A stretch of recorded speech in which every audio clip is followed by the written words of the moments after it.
Cuando una persona tiene esquizofrenia, la familia es esquizofreniforme. O sea que todos tienen rasgos muy parecidos. De ahí que tenemos que indagar eso. Entonces está la herencia. Tenía como unos 36 años, 40 años, más o menos por ahí. Se ríe solo, como que habla con alguien. Y obviamente, pues, el juez dice, bueno, ¿qué hago con él? Ellos buscan un castigo siempre. Me ha tocado ver asesinos seriales que cuando los aprenden, están tranquilos. Así como que descansaron de su obsesión. Son símbolos en los cuales... Y de nueva cuenta nos encontramos en un podcast más de Justicia Forense. El tema de hoy es bastante interesante. Vamos a hablar acerca de la psiquiatría forense. Y para ello tenemos un experto en la materia, un experto aquí en el estado de Zacatecas. Su nombre, el doctor Víctor Soria, que le damos la bienvenida. Muchas gracias, doctor, por aceptar esta invitación. Adrián, un amigo, un buen amigo, abogado, criminalista, criminólogo. Es un placer estar aquí en tu programa del podcast. Sí, muchas gracias. De hecho, pues decidí invitarlo porque lo conocí en el doctorado, me dio clases y pues quién mejor para hablar de este tema tan interesante. Que este podcast pues va enfocado a abogados, jueces, defensores, ministerios públicos, alumnos de ciencias forenses, de derecho y al público en general que esté interesado en la investigación criminal en general. Vamos a explicar, doctor, qué se ocupa para llegar a ser un psiquiatra forense. Bueno, la psiquiatría es una rama de la medicina. La psiquiatría forense es una subespecialidad de la psiquiatría. Para llegar a ser psiquiatría forense se tiene que pasar por varias situaciones. Primero hay que ser médico, después hay que ser cirujano, internista, después psiquiatra, después tienes que hacer una maestría en esa época de ciencias forenses y complementas la formación de psiquiatra forense. Ok, sí, bastantes estudios. Son bastantes años que uno regresa pues ya muy veterano ya de los estudios con mucha teoría, pero muy agradable la verdad. Es un placer estudiar psiquiatría forense. Si nuestros alumnos, público en general, quiere estudiar psiquiatría forense, la verdad es bienvenida porque somos muy pocos. Salimos en la República aproximadamente 26 gentes en toda la República. Sí, es prácticamente lo que le iba a comentar, que sí sabía que había muchísimo desabasto de psiquiatras forenses y pues yo creo que también se debe a la gran cantidad de estudios que se requiere. Sí, además los psiquiatras forenses que salen se quedan en las 3 ciudades típicas, ¿no? Ciudad de México, Guadalajara, Monterrey, etc. La provincia es poco. Ok, y un psiquiatra forense, ¿qué es lo que estudia? Bueno, un psiquiatra forense ya en su subespecialidad, obviamente estudiamos lo que es la rama de general. Yo te podría decir que la madre de todas las áreas de la medicina es la medicina forense. Entonces estudiamos medicina forense, criminología, criminalística, derecho, de estas áreas del derecho, derecho penal, derecho civil, derechos procesales, derecho laboral. Hacemos investigación y obviamente hacemos dictámenes y relacionamos la salud física con la salud mental. Obviamente hacemos una formación biopsicosocial en el cual conocemos el cerebro en todo su contexto, en todas sus características físicas. Conocemos los aspectos psíquicos como funciones mentales superiores del cerebro. Conocemos lo que es la familia, el entorno y la sociedad. Entonces, una formación psicosocial con todos los elementos ya mencionados para la formación de psiquiatra forense. Ok, un psiquiatra forense, ¿qué tipo de peritajes puede realizar? Bueno, un psiquiatra forense realmente está en un buen auxiliar del derecho, en todos los campos del derecho. Basta que se realice alguna opinión, que el derecho penal quiera una opinión derecho civil quiere otra opinión, familiar, el laboral, o a través del sistema penitenciario. En realidad, muchas áreas del derecho y la psiquiatría forense tienen muchas implicaciones, y realmente va a depender mucho de la habilidad tanto del fiscal, de la habilidad del juez o la habilidad del abogado defensor, que pudiera pensar en cómo auxiliar al derecho en esta rama que se llama la psiquiatría forense, mediante una opinión, sobre todo imparcial, veraz, honesta y confidencial. Ok. Bueno, en mi trabajo, yo creo que la mayoría que hemos requerido a psiquiatras son en los temas de inimputabilidad. En ese tema de inimputabilidad, ¿cómo intervienen ustedes para determinar si una persona es sujeta a proceso penal como una persona normal? Bueno, la inimputabilidad es uno de los 7 elementos de la teoría del delito. Ya sabes, conducta, tipicidad, culpabilidad, etc., ¿no? Entonces nosotros entramos con la inimputabilidad. La inimputabilidad es la capacidad de querer y de entender los hechos, el comportamiento, las ideas, de realizarlos. Hay muchas enfermedades, muchos trastornos mentales que realmente pueden hacer que una persona no tenga la capacidad de entender o de hacer alguna situación, algún hecho antisocial. Ok. ¿Cuáles son algunos trastornos mentales o enfermedades mentales que una persona lo puede, bueno, que no entiende la conducta? ¿Cuáles son estos tipos de enfermedades mentales que esta persona entraría como inimputable? Son muchos. Tenemos, por ejemplo, el déficit cognitivo, que anteriormente se llamaba retraso mental, que hay niveles, retraso mental leve, moderado, grave. Tenemos algunos trastornos mentales que por más que hemos buscado algún daño de la estructura cerebral no la hemos encontrado. Está la esquizofrenia, está el trastorno bipolar, está a veces el uso y abuso de sustancias, está el daño cerebral por traumatismos desde el nacimiento.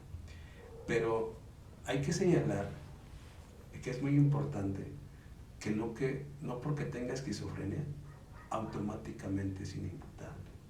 No porque tenga retraso mental automáticamente es inimputable.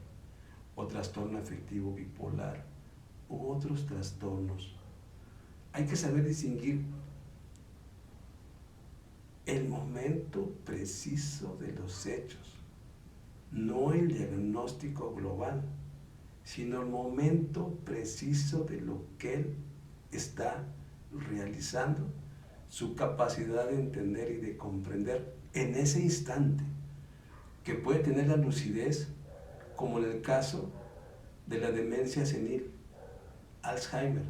En ese momento la persona, si deja su herencia o si comete un delito en ese momento, hay que valorar qué tan lucidez estaba en el instante, porque las enfermedades mentales, los trastornos mentales, no son tan constantes, no son así como que él tiene autismo, tiene Asperger, y automáticamente tiene una licencia de comportarse a su saber y entender, aunque tenga conductas antisociales.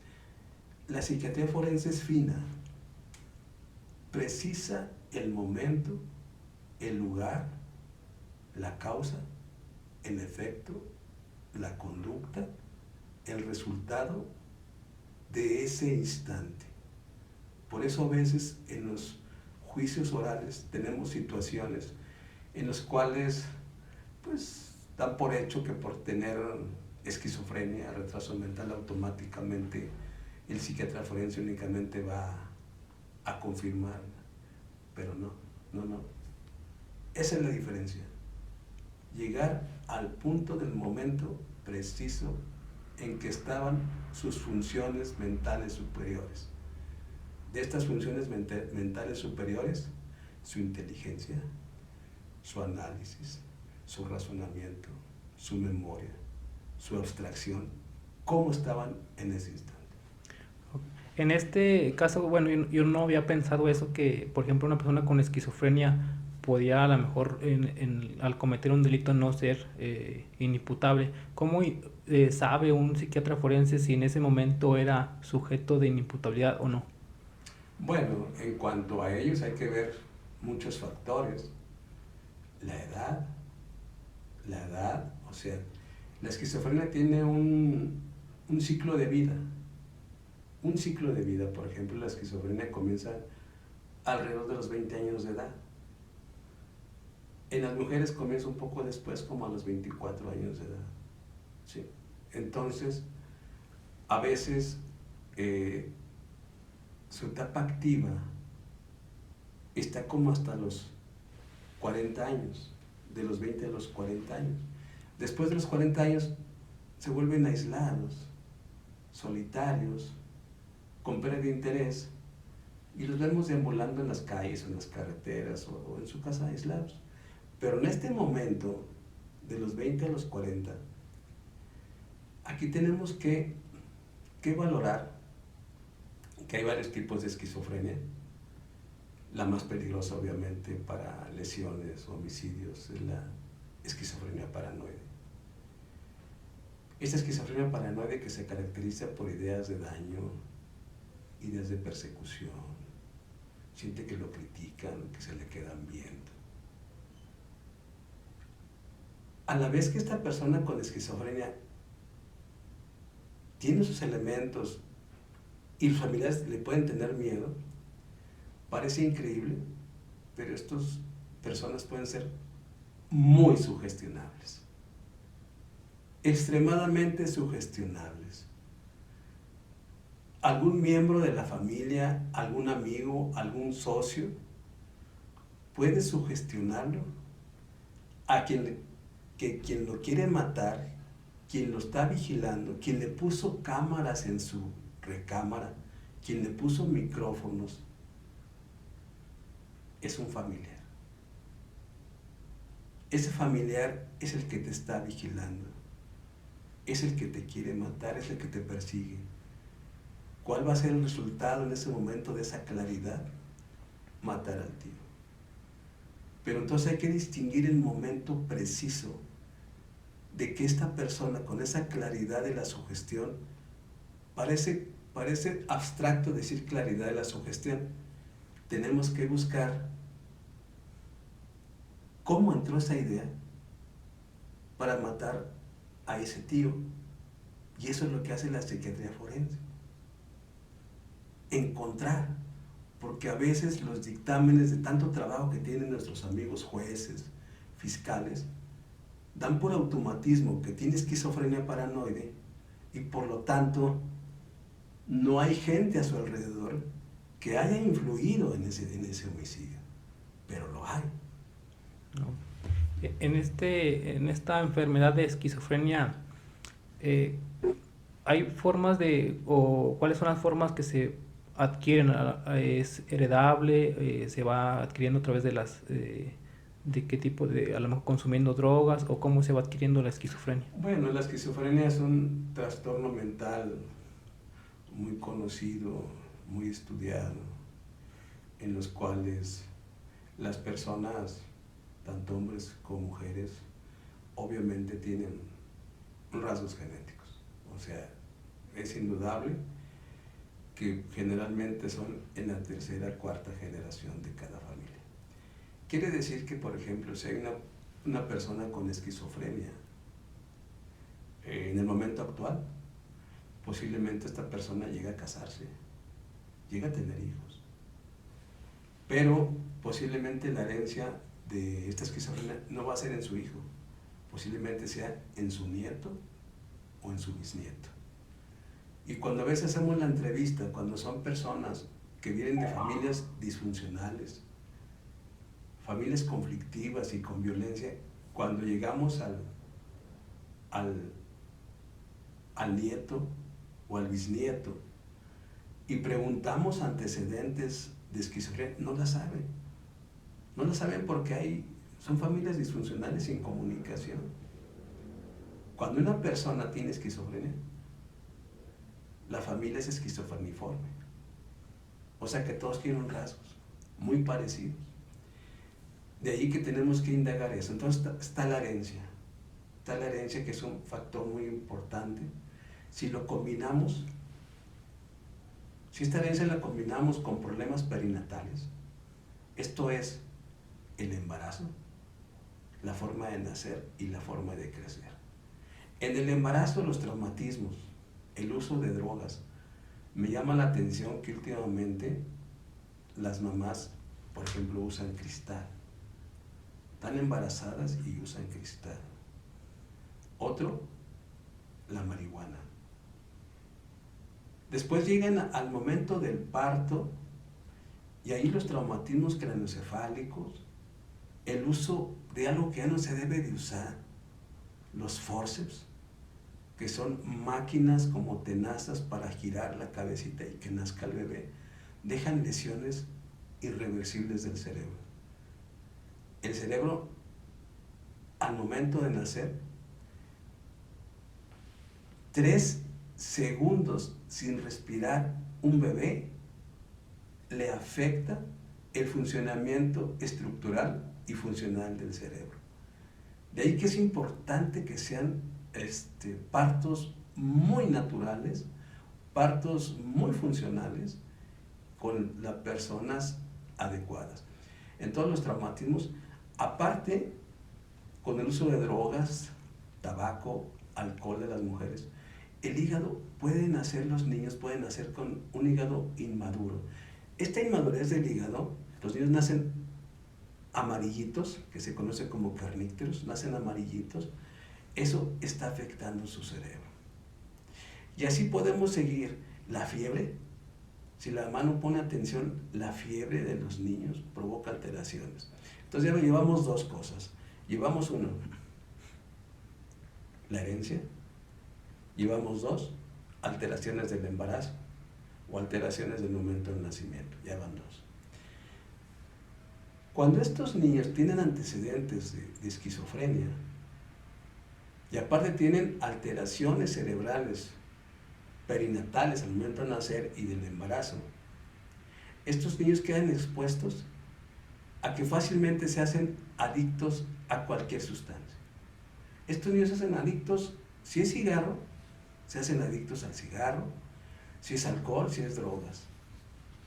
Fácilmente se hacen adictos a ellos. Estos niños tienen problemas antes de la adolescencia. Tienen problemas de enuresis, se orinan en la cama. Son niños con problemas de atención. Son problemas con niños hiperkinéticos. Son niños con problemas de conducta. Son niños con problemas de lenguaje, de la articulación de la palabra. Si no se les da tratamiento a estos niños, pasan a otra fase de la esquizofrenia. Entonces, en la adolescencia, de las sustancias que más producen esquizofrenia, es cualquier sustancia cuando ya tienen los problemas genéticos, hereditarios y del nacimiento, cualquier sustancia. Pero hay una característica muy especial. Cuando tenemos a una persona que no tiene la carga genética, que no tiene problemas en el nacimiento, la droga que produce una situación muy parecida a la esquizofrenia es la marihuana, con gente que tiene predisposiciones. Las demás, cuando ya hay predisposición, cualquier sustancia es provocadora de esa. Entonces, de ahí, la misma familia es esquizofreniforme.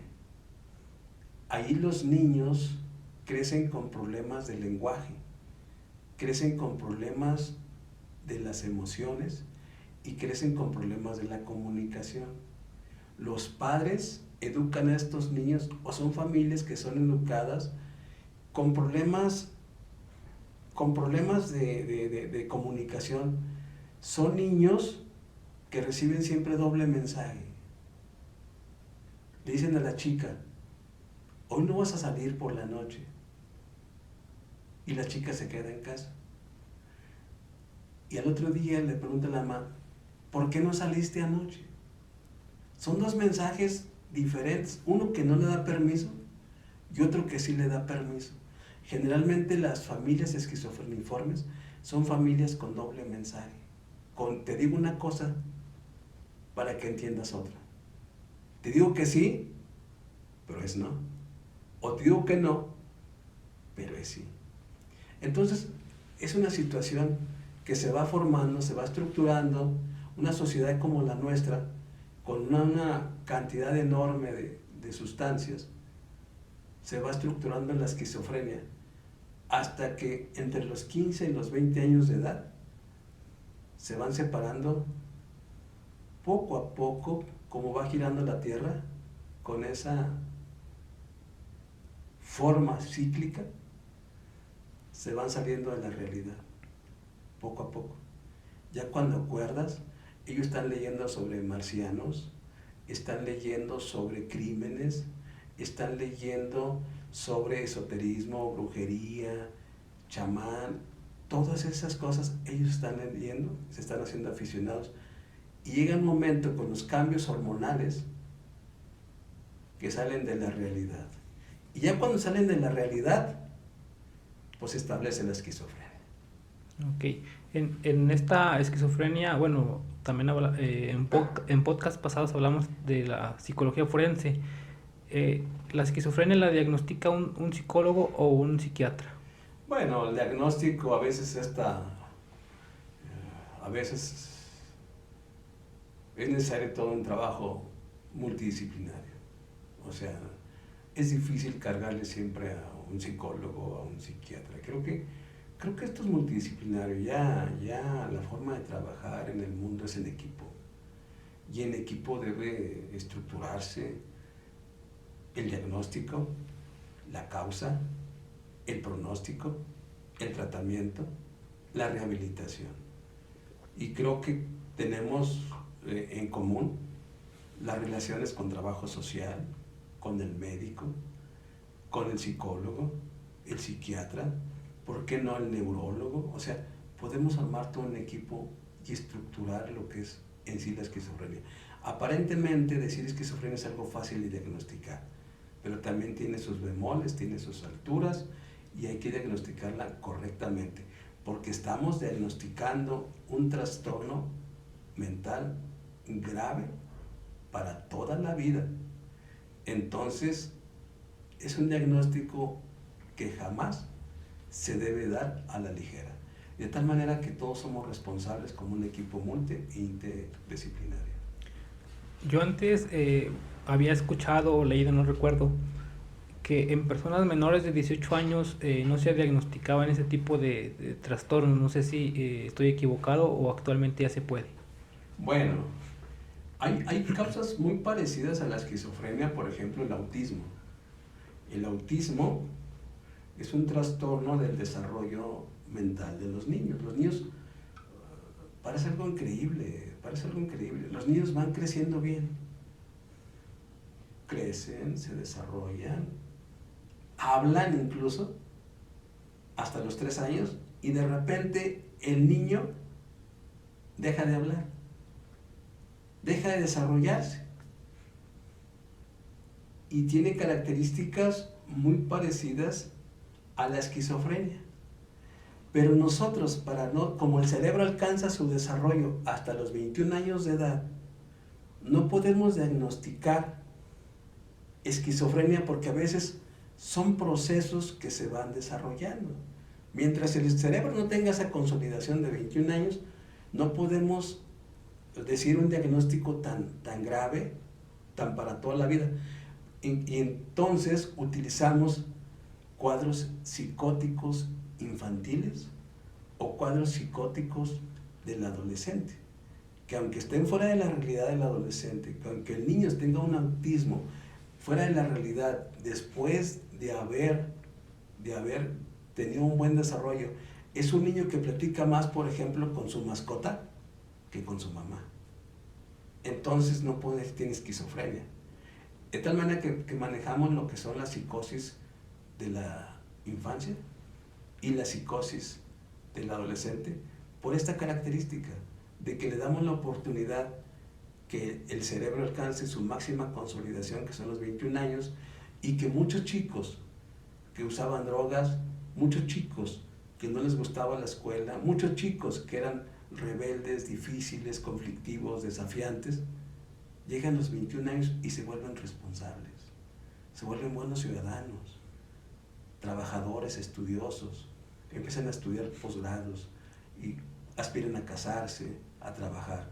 Por eso le damos esa confianza a la consolidación del cerebro y procuramos, hasta donde sea posible, dejar que el niño o la niña o el adolescente lleve su camino tan funcional sin utilizar, procuramos utilizar, a menos que sea necesario, algunos medicamentos para que el cerebro alcance su propia consolidación. Hace rato platicaban acerca de la inimputabilidad, cómo intervienen los psiquiatras forenses, pero también hay casos donde yo creo que a lo mejor le ha tocado a alguno donde esas personas no sean inimputables y se estén tratando de hacerse pasar por inimputables. ¿Le ha tocado? Muchísimos. Ahí cómo intervienen, cómo saben ustedes que miente. No, pues es que esto es integral. Mira, tenemos un asunto que sucedió por el lado de Villanueva, ¿sí? Creo que fue en Atitanac, ¿sí? Había una fiesta, la fiesta de esa comunidad, y andaba una persona, pues, tomando y bailando con la chica, y bailaba muy bien, etc. Sucede que en esa noche aparece alguien que fue asesinado, una persona masculina. Hubo testigos de varios que dijeron fue él. Y obviamente pues la policía llega, indaga, hace su levantamiento, el criminalista, todo el equipo de ciencia forense. Lo llevan a la cárcel. Y ahí él empieza a mostrar signos psicóticos. Cuando lo prenden, pues lo prenden en su casa. Creo que estaba dormido. Estaba en su casa. Él tenía como unos 36 años, 40 años, más o menos por ahí. Con un hijo. Casado. Y obviamente pasó el tiempo y los jueces decían, él tiene esquizofrenia, está aislado, platica solo, se ríe solo, como que habla con alguien. Y obviamente pues el juez dice, bueno, ¿qué hago con él? Listo, pues solicitar, ¿no?, al Tribunal Superior de Justicia a un experto que me diga qué hago, ¿no? Entonces, obviamente, uno lo que hace es, pues te sales de la escena del crimen, te sales de la escena del crimen. Y al salirte de la escena del crimen, recurres a otras ciencias, técnicas o artes que ayudan a la psiquiatría forense. Te vas hacia la sociología, la familia, te vas hacia la comunidad. No puedes diagnosticar estos asuntos tan importantes únicamente en un mundo tan reductivo como es la escena del crimen. En el caso del psiquiatra forense, no estaba hablando del criminalista, el caso del psiquiatra forense. ¿Qué hay que hacer? Platicas con la chica que estuvo bailando esa noche. Dialogas. ¿Cómo era? ¿Cómo te sacó a bailar? ¿Había coordinación con la música? los pasos del baile. ¿Qué platicaste con él? Afortunadamente, platicas con la gente que estuvo a su alrededor y ya, más o menos, llegas a la conclusión de que él, esa noche y todo lo anterior, nunca había tenido un cuadro psicótico, nunca había tenido un cuadro de esquizofrenia en su vida, cuando decimos que comienza a los 20 años. De tal manera que posiblemente él efectivamente le afectó el sistema penitenciario, lo que conocemos nosotros como la etapa de ajuste. En esa etapa de ajuste llegar a un sistema penitenciario con miedo, ansiedad, etcétera, puede alterarlas. Pero en el momento preciso, tú estás indagando no en el momento en el que estaba en el sistema penitenciario. A nosotros nos piden una opinión no sobre el momento del sistema penitenciario, sino el momento de la escena. Algo que me llamó la atención, porque fui al pueblo, o sea, vas al pueblo, o sea, no solamente vas a... El campo del psiquiatra es amplio, no es así como una burocracia que llenas un formato y lo entregas. No. Tuvimos que estar en el municipio de Villanueva. La chica con la que andaba bailando vivía en Guadalupe, Zacatecas, etcétera, etcétera. O sea, vas a varios escenarios. Y lo que me llama la atención es que había un niño, su hijo, un niño como de 7 años, más o menos, 6 años. Me tocó verlo junto con su papá. Y el niño se comportaba exactamente igual que el papá. ¿Cómo era la sugestión hasta del niño? Y ya, pues, yo entrego mi opinión y lo demás no me corresponde. Su señoría tiene más experiencia que yo, tiene más habilidades, etcétera. Ellos deciden. Pero es un caso así muy parecido. Sí, ha habido casos donde las personas estén riéndose, pero únicamente tratando de hacer una simulación y que todo el proceso o afuera sean personas normales y que únicamente traten de mentirle al psiquiatra. Sí, hay formas. Sí, cada quien trata de... Por mal consejo a veces de los abogados. Sí, bueno, a ese punto me iba Con todo respeto. Que a lo mejor le dicen, Todos mira... mis amigos, los abogados son muy buenos amigos todos míos. Y ellos, pues, obviamente a veces se pasan un poquito y sugieren el comportamiento. Si te van a revisar, te van a evaluar, procura esto y esto y esto y esto y esto. Y entonces lo hacen tan silvestre, dan el consejo tan silvestre al cliente, que es obvio que fue sugestionado, fue dirigido, es obvio porque es muy silvestre, y nosotros no entregamos un dictamen solo con una entrevista de 24 horas. Entonces entregamos un dictamen con varias sesiones en la cual le llegamos de pronto en la mañana, le llegamos en la tarde, le llegamos en la noche, le llegamos cuando no desayunó, cuando no ha comido, cuando no ha dormido, le llegamos y platicamos. Entonces, obviamente, el cerebro, por eso digo que es muy silvestre esta orientación, porque el cerebro no es capaz de entender la dirección que le dieron cuando él tiene hambre, tiene sueño, se acaba de despertar o es una situación ajena a lo cotidiano. Ahí los preparan para que el psiquiatra llegue posiblemente al escritorio y platiquemos así como una entrevista así, pero no. Por eso te digo que es muy silvestre y se dan casos. No. En casos de delitos sexuales, uno de los casos más, bueno, de los delitos más complicados a veces, las personas que cometen violaciones, supongamos, y han, digamos, a lo mejor violadores seriales, no sé si en este tema, ¿estas personas son tratables, son curables o qué tipo de trastornos tienen la mayoría de los casos? Es un tema demasiado complejo, ¿eh? Es un tema demasiado complejo. ¿Qué hacer con los agresores sexuales? Esa sería la pregunta.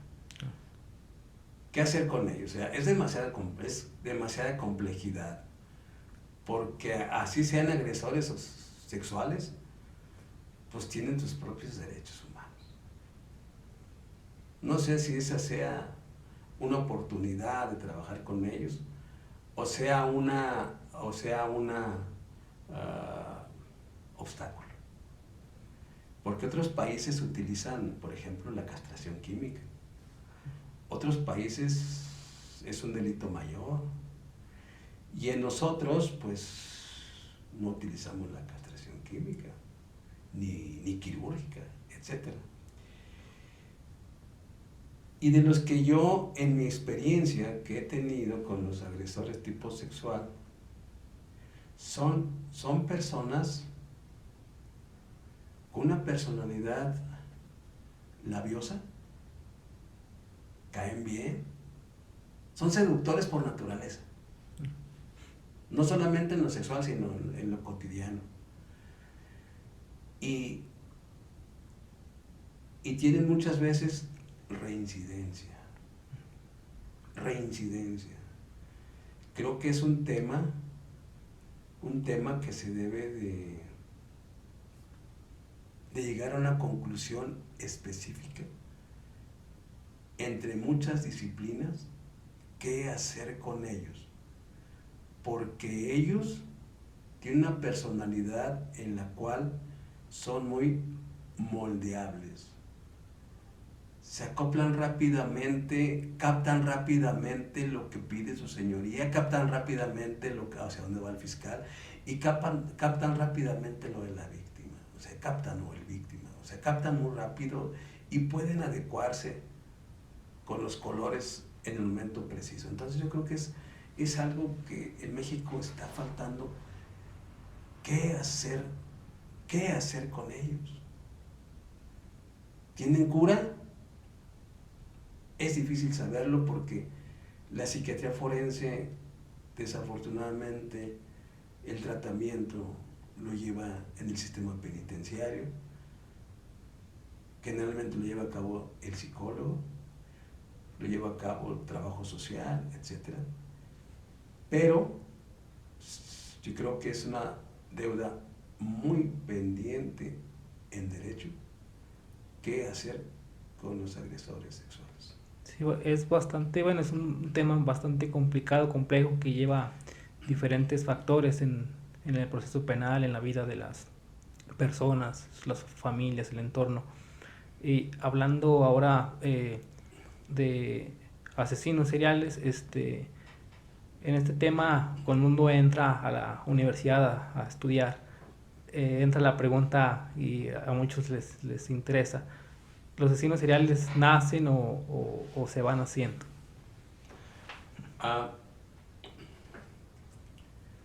El placer, yo creo que el placer de la vida, cada quien tiene sus propios tipos de placer. El asesino serial generalmente comienza en la familia. La violencia se aprende. Es aprendida en familia, definitivamente. La violencia en la cual estos niños generalmente son víctimas de violencia, de abuso sexual. Generalmente en familia, como escuela primera del crimen, son grupos sociales en los cuales el niño no aprende reglas ni normas de comportamiento. Hay muchos resentimientos y muchos corajes. Y parece increíble, es difícil de explicar esto que uno conoce como psiquiatra forense. Los asesinos seriales siempre dan mensajes. Siempre su comportamiento va en búsqueda, aunque parezca increíble, de un castigo. Ellos buscan un castigo siempre. Me ha tocado ver asesinos seriales que cuando los aprenden están tranquilos. Así como que descansaron de su obsesión.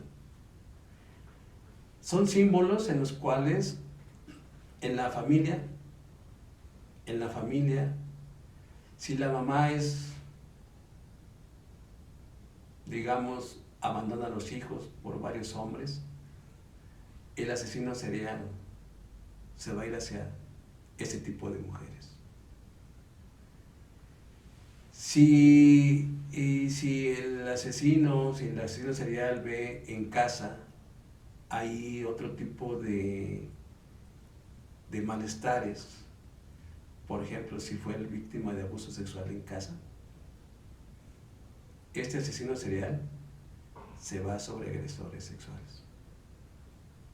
Y así puedes describir mucha infinidad que se aprende en casa y que se refleja en los asesinos seriales como una forma de lenguaje, como una obsesión, como un trauma, como un estrés postraumático, diría yo, crónico y permanente.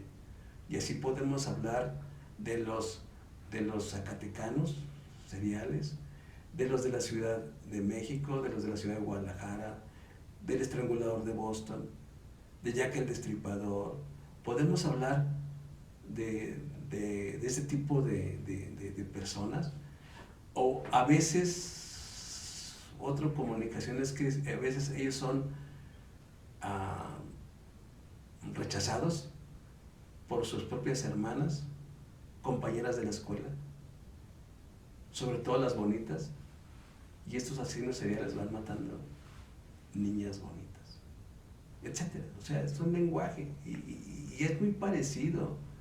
A veces por cuestiones de enseñanza se clasifican en muchos tipos de asesinos seriales, pero el molde está en casa, el símbolo está en casa, el lenguaje está en casa, y el homicidio es la expresión de este hogar, es la expresión de este lenguaje y es la expresión del símbolo que se aprendió en casa.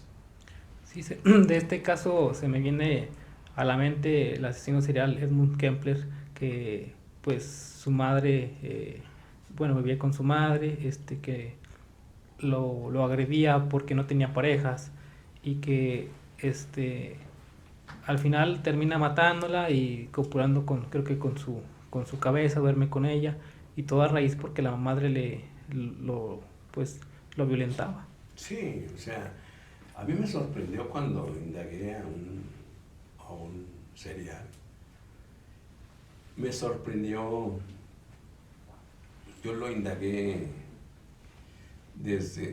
fue un asunto que me solicitó la Secretaría de Gobernación de la Ciudad de México, y lo indagué desde los elementos que iba dejando, los símbolos que iba dejando en sus homicidios.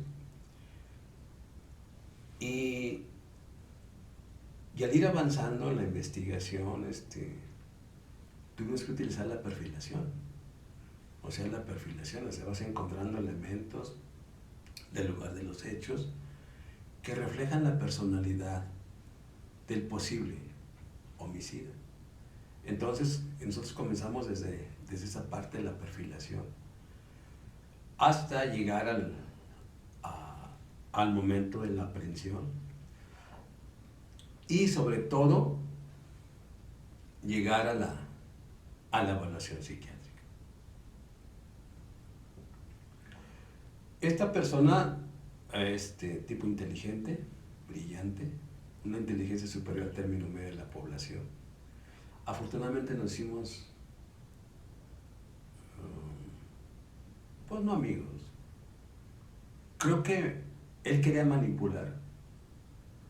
Y al manipular, pues uno como psiquiatra sabes que está manipulando, pero esa manipulación nos interesa también. O sea, nosotros si alguien nos empieza a manipular, como en este asunto, no podemos decir, no me manipules, contéstame lo que te estoy preguntando. No, al contrario. La manipulación forma parte de sus rasgos de personalidad. Y entre la manipulación que él me estaba expresando, ¿sí? Él me dijo lo que estudió. Estudié esto, aquello, lo otro, muy bien. Dentro de la manipulación él me dijo, mi familia vive en un estado del norte, en tal sitio, tal dirección. Perfecto. Hablaba mucho, pero entre todo eso que hablaba por quedar bien conmigo, por iba a ser bien, me daba elementos. ¿Esos elementos que hicimos? Pues acudimos a donde estudiaba. ¿Qué hicimos? Visitamos a su familia, donde él nos dijo que vivía. Entonces ya recibimos otro tipo de información que él escondía, obviamente.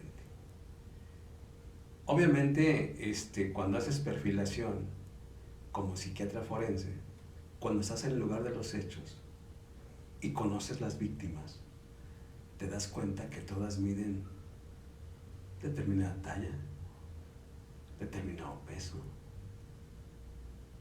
características de ojos, pelo rizado, y te das cuenta y dices, las tres se parecen. ¿Se parecen? ¿Qué pasa? ¿Qué símbolo me está expresando? ¿Qué comunicación nos quiere decir? Pues bien, dentro de esta manipulación, que él se hacía el gracioso, que él platicaba, etcétera, etcétera, nos da la dirección, acudimos a casa y oh sorpresa, las víctimas casi parecidas a su mamá, muy igualitas, pelo chino, bajitas, color de piel, color de ojos. Como te puedes ver, son mensajes que ellos están siempre dando, y que si quiere ejercer la psiquiatría forense no va a ser en un escritorio ni en un consultorio. Aclaro para quien la gente que quiere estudiar esto, en lugares, los hechos, los domicilios, lugares lejanos, sistema penitenciario, consultorio, etc. No hay un sitio específico del psiquiatra forense, utilizando este caso de asesinos seriales. De hecho, bueno, en la investigación criminal donde yo he visto, por ejemplo, en Zacatecas es poco conocido la perfilación criminal, casi no se utiliza, y pues es un campo de acción enorme en esta área. Y también el psiquiatra forense ahora enfocado, por ejemplo, hemos hablado de los agresores, también tiene intervención en víctimas los psiquiatras forenses. Sí, las víctimas a veces quieren, bueno, hay de dos formas de víctimas, o muchas formas de víctimas. Hay víctimas reales, hay víctimas que parecen reales pero no son tan reales, y hay víctimas que no son reales. Ese es el papel de la psiquiatría forense. ¿Qué tanto la víctima damos por hecho que es la víctima? Sí, o sea, podemos decir que sí, podemos decir que no. Te pongo ejemplos. Ha habido víctimas que a veces tratan de mencionar una discapacidad, sobre todo, no sé por qué, lo que les aconsejan a veces los abogados, para obtener, no sé si más ventajas, eso depende de su señoría, no de mí, yo no depende de mí, pero les dan cierta dirección a las víctimas, en algunos casos, no en todos, del daño psíquico. Daño psíquico. Diagnosticar el daño psicológico, el daño psíquico, lleva muchos elementos, que empieza con el estrés postraumático, y a veces la víctima, de tanto que le informan, se hace experta en cómo incrementar la información para que la persona, el victimario, sea más sancionado, sea más creíble su versión. Entonces nosotros nos toca realmente, ese testimonio está basado, de esta víctima, está basado en hechos reales, está basado este testimonio en cuestiones directivas de su gestión, está basado en odios simbólicos que doy a un personaje parecido para crear odio a esta persona. Y obviamente ahí el psiquiatra forense a veces es el malo de la película, porque da por hecho que la víctima se le cuida, se le protege, etcétera, y te imaginas, llega un psiquiatra forense a indagar en ella qué tan precisa, tan veraz es su versión. Sí, me ha es tocado. Difícil. Somos los malos de la película. ¿Sí? Me ha tocado en esas situaciones por el rumbo del sur del estado, en la cual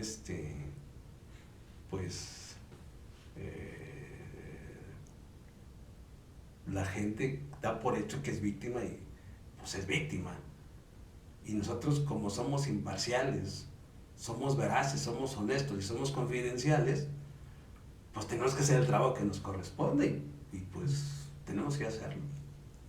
Sí, de hecho, en mi trabajo me ha tocado ver algunos dictámenes donde sí dicen que pues el lenguaje no verbal no concuerda con su lenguaje corporal, que pues a lo mejor también algunos casos donde he visto que algunos abogadas o amigas de las víctimas dicen, cuando vayas y te atienda el perito, llora mucho para que vean que sí te afectó mucho y cosas de esas. Aquí también aplica lo de el peritaje donde por simulación. Claro, te digo, hay el testimonio, o sea, nosotros nos basamos como punto geométrico de la entrevista en víctimas, nos basamos mucho en la primera versión. ¿Qué dijo y cómo lo dijo? ¿Sí? Porque si te das cuenta, esa versión primera se va modificando. Ah, y además me hizo esto. Y la tercera versión, y también me hizo esto, y esto, y esto, y esto, y esto. ¿Sí? Pero la base, la piedra angular de los estudios de victimología es la primera versión. Quien es víctima real está plantado en la primera versión. Quien es víctima intermedia, es mi clasificación muy personal, no es académica, está en la primera versión. Y la simulación, sugestión o ficticio, está en la primera versión. Hay que nada más saber distinguirla, saber los elementos, el número de palabras, el contenido, la capacidad intelectual, el hecho de que fue víctima, etc. Y sí, efectivamente, hay personas que con pocas palabras en su versión realmente es una víctima. Es una víctima, 100%. Hay otras que ya están acomodadas y otras que de plano fingen. Ok, muchas gracias. Y en estos años que ha tenido de experiencia en la psiquiatría forense, ¿tiene un caso en especial el que más le ha impactado en su vida, el que más haya influido, más sanguinario o algo que le haya impactado? A muchos. Lo que me llama la atención a mí del campo de la psiquiatría, que los crímenes más atroces, los crímenes más violentos, por así decirlo, no son del esquizofrénico, no son del retrasado mental, que es la que la gente socialmente adaptada pensaría, ¿verdad? Sí. Pero no. Hay dos que me llaman la atención. los feminicidios, con tanta brutalidad que se hacen, y que no son enfermos mentales quien lo hace. Es una relación afectiva hacia un odio. Eso me sorprende. Y sobre todo, los homicidios de adolescentes. El adolescente últimamente es cada vez sádico y cruel. Me sorprende cómo el adolescente, incluso que ya está en justicia para adolescentes, me sorprende cómo incluso su cara, con un poco de observación por su señoría, los fiscales, abogados, les gusta mucho tener esa cara parecida al diablo. Se cortan las cejas como en triángulo y tienen las características muy parecidas entre ellos. Y me sorprenden mucho los homicidios, que he visto muchísimos homicidios, he visto feminicidios, he valorado feminicidas, etcétera, etcétera. Pero que quede claro, no es la enfermedad mental en los feminicidas, ni es la enfermedad mental en los adolescentes. Ahí sí, y son los que más me sorprenden. Sí, son los que más espantan y asustan.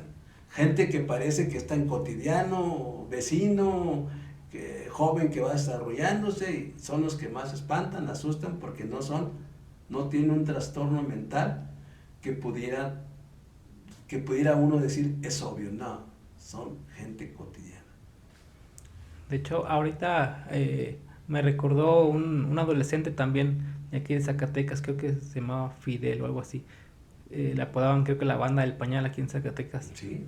Que traía, de hecho tenía unos cuernos en su peinado, pareciendo al diablo. Y sí, creo que mató 3 o 4 personas en esa ocasión. Sí, la maldad para ellos es el respeto. Entre más malo me vea y actúe, soy el líder. Soy el líder. Entonces son símbolos de comunicación entre los adolescentes. Las y los adolescentes, porque también hay mujeres. Sí, también. También, o sea, la violencia no es exclusiva de un género. Ok, bueno, doctor, este tema ha sido muy interesante en cuanto a la psiquiatría forense. No sé si quiera agregar un tema que no hayamos abordado, que le gustaría abundar en ello. Bueno, hay los casos de adolescentes, los adolescentes, y la verdad, también quiero decir que a veces el psiquiatra forense es el malo de la película, porque generalmente el adolescente está muy arropado por la ley, por el derecho, está muy arropado, que no nos permiten a veces a nosotros hacer evaluaciones más profundas como quisiéramos. Tenemos límites, no podemos hablar de hechos o de haber más confidencialidad. Y lo que es importante, el ejercicio de la psiquiatría forense es la ética. Es la ética, eso es muy importante. Lo que es la confidencialidad, lo que es decir la verdad, lo que es la honestidad. O sea, es muy importante en este campo. A veces los abogados creen que porque ofrecen una cantidad de dinero, es así como causa-efecto de que estamos de su parte, y oh sorpresa. También somos a veces ahí los malos de la película, porque tenemos que decirle al abogado defensor, ¿sabes qué? Él está así. ¿Quieres que le continúe o no le continúe? Según tus intereses. Es un tema también que los factores éticos de la responsabilidad profesional son muy importantes para nosotros y que tenemos que cuidar. O sea, si queremos ser responsables, veraces, honestos y confidenciales, pues es algo que debe comprender tanto su señoría, el juez, tanto el fiscal, como el abogado defensor y como los familiares. Nosotros no es por automatismo.